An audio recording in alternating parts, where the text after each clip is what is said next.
एक बार फिर से स्वागत है आपका। आज की इस वीडियो में हम बात करेंगे कि रिसर्च क्या होती है। तो एक्चुअल में ये रिसर्च है क्या। आपने मन में कई बार आपके मन में विचार आता होगा कि ये रिसर्च आखिर है क्या, क्या करना होता है इसमें। तो रिसर्च को आप ऐसे समझिए, रिसर्च यानी कि दोबारा ढूंढना है। क्या ढूंढना है दोबारा, मैं आपको बहुत सारे एग्जाम्पल के हेल्प से समझाने की कोशिश करूंगा। जैसे आपके सामने ये लैपटॉप रखा हुआ है, इस लैपटॉप की जो परफॉर्मेंस है, यानी इसकी जो बैटरी बैकअप है, इसकी जो रैम है, इसका जो प्रोसेसिंग कैपेसिटी है, इसको कैसे बढ़ाया जा सकता है। बैटरी बैकअप कैसे बढ़ाएं, इसको ढूंढिए आप। ढूंढने का मतलब ये नहीं कि लैपटॉप में ही कुछ ऐसा सेटिंग ढूंढना है आपको। आप ऐसा क्या कर सकते हैं कि इसकी बैटरी बैकअप बढ़ जाए। आप ऐसा क्या कर सकते हैं कि इसकी रैम की जो एफिशिएंसी है वो बढ़ जाए, या रैम इसमें हम ज़्यादा यूज़ कर सकें। आप ऐसा क्या कर सकते हैं कि इसकी प्रोसेसिंग कैपेसिटी को हम बढ़ा सकें। आप ऐसा क्या कर सकते हैं कि अगर आप एक MS वर्ड की फाइल ओपन करते हैं तो उसमें जो 1 सेकेंड या आधा सेकेंड जो लगता है, इसको आप और कम कैसे कर सकते हैं। मैं एक दूसरा एग्जांपल लेता हूं। आप जिस मोबाइल से ये वीडियो देख रहे हैं या जिस लैपटॉप से ये वीडियो देख रहे हैं, इसकी परफॉर्मेंस कैसे बढ़ाई जा सकती है। जाहिर सी बात है कि एग्जैक्टली जो आपके हाथ में उसकी तो परफॉर्मेंस नहीं बढ़ाई जा सकती, लेकिन जो आने वाले मॉडल्स होंगे उनकी परफॉर्मेंस कैसे बढ़ाई जा सकती है। यानी आप जो ये देखते हैं कि नए नए मोबाइल लॉन्च होते रहते हैं, नए नए लैपटॉप्स आते रहते हैं, या नई नई और टेक्नोलॉजीज आती रहती हैं। ये सिर्फ मोबाइल और लैपटॉप पर ही सीमित नहीं है, ये सभी फील्ड में एप्लीकेबल होता है। चाहे आप बायोटेक की बात करें, चाहे आप सिविल इंजीनियरिंग की बात करें, चाहे आप मैकेनिकल इंजीनियरिंग की बात करें, या फार्मेसी की बात करें, एग्रीकल्चर की बात करें, या बॉटनी की बात करें, किसी भी फील्ड में आप बात कर सकते हैं। आपके घर में वॉशिंग मशीन होगी। वॉशिंग मशीन में जो आप पुरानी अगर वॉशिंग मशीन से कंपेयर करेंगे तो उसमें बहुत सारे फीचर्स आ गए। तो जो मैन्युफैक्चरर हैं, चाहे वो कोई कंपनी हो, LG हो, सैमसंग हो, फिलिप्स हो, या कोई और भी, वर्लपूल हो, कोई भी कंपनी हो सकती है। तो उन्होंने क्या किया, रिसर्च किया कि लोगों को क्या क्या हम फैसिलिटी दे सकते हैं उस प्रोडक्ट में, या दूसरे शब्दों में कहें कि लोगों को क्या क्या दिक्कतें आती हैं उसको हम दूर कर सकें अपने नए प्रोडक्ट में। तो ये ऐसे बहुत सारे एग्जाम्पल्स आप उसमें ले सकते हैं, जिसको कहा जाता है रिसर्च। अब अगर आप बात करेंगे कि PhD वाली रिसर्च या MTech वाली रिसर्च, उसमें आपको वॉशिंग मशीन तो बनानी नहीं होगी, उसमें आपको लैपटॉप तो बनाना नहीं होगा, उसमें आपको माउस या मोबाइल तो बनाना नहीं होगा। तो उसमें उसमें क्या करेंगे आप, उसमें कैसी रिसर्च होगी। अब जैसे आप डेटा सेव करते हैं गूगल ड्राइव पर। गूगल ड्राइव पर आपने कई बार डेटा सेव किया होगा। आपने व्हाट्सएप पर मैसेज सेव किया होगा। व्हाट्सएप पर मैसेज जो है आपका फॉरवर्ड भी आपने किया होगा।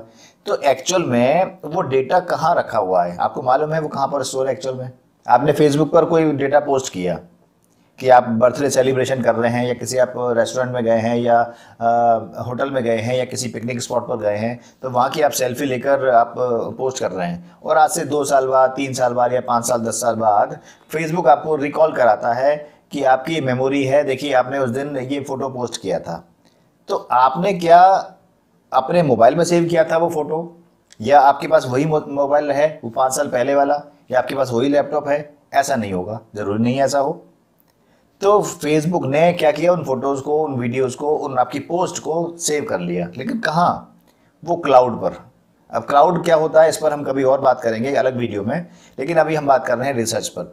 तो इसको ये कैसे मालूम पड़ा, इसके लिए एल्गोरिथम लगानी पड़ी कि भाई आपको 1 साल में या 2 साल में वो कैसे वापस दिखाया जाए, और सेव भी कैसे रखें। ऐसा क्यों नहीं होता कि आपका डेटा किसी और को शेयर हो जाए उस दिन, और किसी और का डेटा आपको दिखना शुरू हो जाए। ऐसा नहीं होता कभी भी। तो ये मैकेनिज्म आया कैसे, ये हुआ रिसर्च। तो ऐसा भी नहीं हो सकता कि ये जो मोबाइल आप यूज़ कर रहे हैं, जो भी टेक्नोलॉजी आप यूज़ कर रहे हैं, व्हाट्सअप यूज़ कर रहे होंगे, फेसबुक यूज़ कर रहे होंगे, और ट्विटर यूज़ कर रहे होंगे, लिंक्डइन यूज़ कर रहे होंगे, इंस्टाग्राम यूज़ कर रहे होंगे, ऐसे बहुत सारे प्लेटफॉर्म्स आप यूज़ कर रहे होंगे, तो सिर्फ यही टेक्नोलॉजी रहेगी। इसमें ही बहुत सारे एडवांसमेंट आ जाएंगे, और इसके अलावा हो सकता है कि और भी नए नए कुछ सॉफ्टवेयर या ऐप आ जाएं।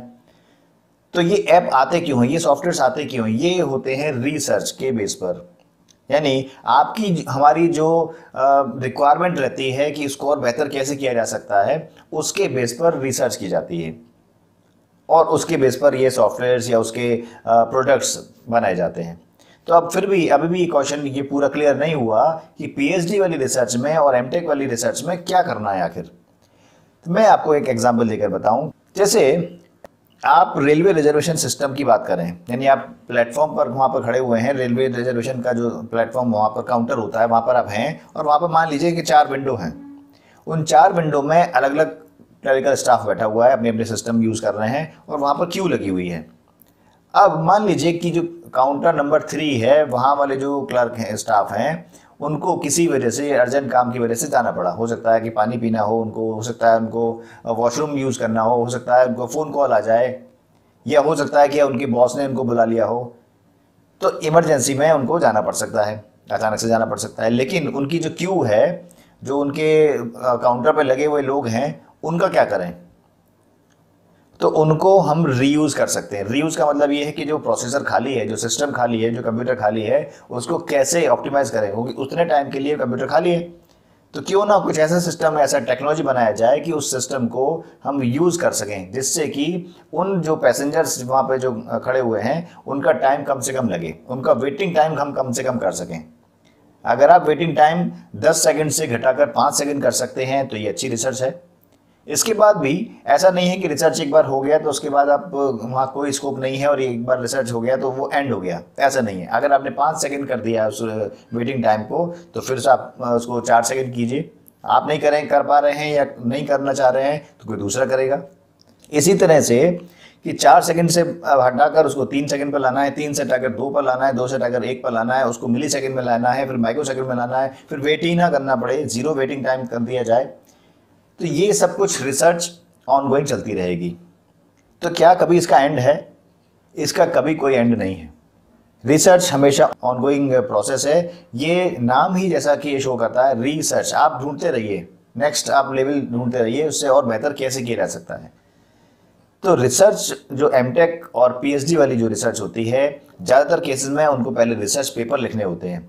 कि पहले की अगर हम बात करें कि जो पहले साइंटिस्ट हुआ करते थे, बड़े बड़े लैब में वो काम करते रहते थे और बहुत बहुत महीनों तक वो लगातार काम कर रहे हैं, अचानक से एकदम से वो चीखते चिल्लाते थे कि हाँ जी मुझे मिल गया, मुझे केमिकल फॉर्मूला मिल गया, ये मैंने ये बना लिया, उनके बाल जो वाइट हो गए।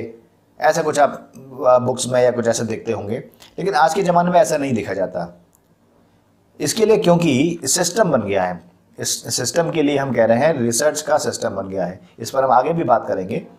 तो उसमें आपको अपने जो आपने बनाया है, जो भी आपका जो फाइंडिंग है, वो आपको बताना होता है लोगों को। अब आपने जो बनाया, आपने जो भी रिसर्च बनाया, फाइंडिंग आई, आप किसी सब्जी वाले को बताना चाहेंगे तो वो क्या करेगा उसका? आप किसी ऑटो चलाने वाले को बताएंगे तो क्या करेगा उसको? आप किसी मंदिर के पुजारी को बताएंगे तो वो क्या करेगा उसका? तो ऐसा बताने से क्या होता है कि वो लोग समझते हैं कि पता नहीं क्या बता रहे हैं, ये पागल हो गए क्या ये। तो ये चीज़ ना हो, आपकी रिसर्च वो जेन्युइन लोगों तक पहुँचे जिनको उसकी ज़रूरत है, या उस पर वो फर्दर काम कर सकते हैं। आपने ये ऐसा सिस्टम बनाया कि आपकी लैपटॉप, जो भी आप लैपटॉप यूज़ कर रहे हैं, इसकी बैटरी का जो बैकअप है 8 घंटे से बढ़ाकर आपने 12 घंटे कर दिया। अगर आप इसको HP को बताएंगे तो वो सुनेंगे आपकी बात को, आप सैमसंग को बताएंगे तो आपकी बात सुनेंगे, आप लेनोवो को बताएंगे आपकी बात सुनेंगे, आप सोनी को बताएंगे तो आपकी बात सुनेंगे।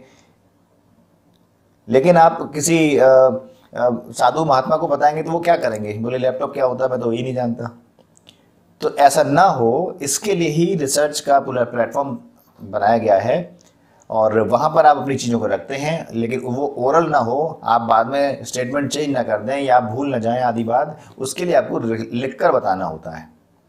ये लिखकर बताने का जो प्रोसेस है, ये स्टेटमेंट्स हैं, ये सब कुछ हम बात करेंगे आने वाली वीडियोज़ में। मेरे विचार से आपको रिसर्च के बारे में थोड़ा सा आइडिया लगा होगा कि रिसर्च क्या होती है, पर फिर भी मुझे लगता है आपके मन में बहुत सारे विचार होंगे, बहुत सारी क्वेरी होंगी। तो जो भी आपकी क्वेरी हैं, जो भी आपके मन में विचार हैं, वो आप कमेंट बॉक्स में ज़रूर लिखिए, जिससे कि मैं उनको आंसर कर पाऊँ। और यहाँ पर आपको एक चीज़ और मैं बताना चाहूँगा, अगर आप मेरे से जुड़ना चाहते हैं, यानी कि रिसर्च से रिलेटेड अगर आप मेरे से जुड़ना चाहते हैं, आप मेरी हेल्प लेना चाहते हैं, मेरे सजेशंस लेना चाहते हैं, तो यहाँ पर वेबसाइट पर आप रजिस्ट्रेशन कर सकते हैं। ये वेबसाइट मैंने आप ही लोगों के लिए बनाया है, जिससे कि आपको इससे हेल्प मिल सके। हो सकता है ये वीडियो आपके काम की नहीं हो, लेकिन ये ऐसा ज़रूर होगा कि आप ऐसे लोगों को जानते हो जो रिसर्च कर रहे हों और जिनको ऐसी वीडियो से हेल्प मिल सकती हो, या जो रिसर्च के लिए प्लान कर रहे हैं उनको इस वीडियो से हेल्प मिल सकती हो। तो आपसे रिक्वेस्ट ये है कि ये वीडियो उन तक ज़रूर पहुँचाएँ ताकि उनको हेल्प मिल सके। यहाँ पर आपसे छोटी सी रिक्वेस्ट करना चाहूँगा मैं, अगर आप इस वीडियो को यूट्यूब चैनल पर देख रहे हैं तो चैनल को सब्सक्राइब जरूर कीजिए, और अगर आप इस वीडियो को फेसबुक पेज पर देख रहे हैं तो पेज को फॉलो जरूर करिए। तो इस वीडियो को देखने के लिए, लाइक करने के लिए, शेयर करने के लिए आपका बहुत बहुत धन्यवाद।